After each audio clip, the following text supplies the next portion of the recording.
Eto na nga ba ang kinakatakutan at iniisip ng nakakarami ngayon.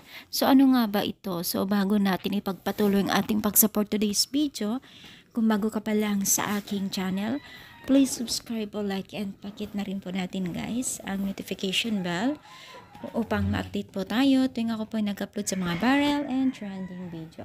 So alam niyo ba guys na naging usap-usapan yung pag-usbong po ng taga-supporters po ni Jomar, no? Na talagang hindi mo maiwasan na patuloy yung pag-usbong, no? So ngayon ay maraming katanungan po na nabubuo at mga komento at sari-sari po, no?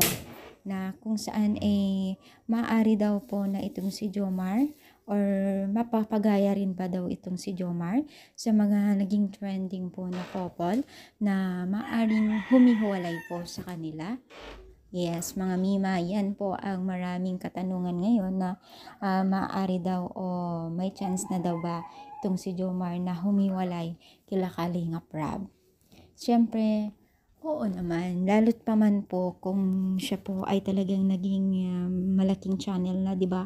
May mga patakaran po kasi ang Team Kalingap kung ang isang love team o ang isang katulad nila o kasamaan po nila ay once na naging malaking channel o malaki na po ang taga-supporters at sponsor, ay may tendency po na maging sanga ng Team Kalingap. Ibig sabihin bunga ng Team Kalingap na mag-separate na upang tumulong magkaroon ng mga project, no? So, maaring ganito talaga itong si Jomar someday, silang dalawa ni Carla.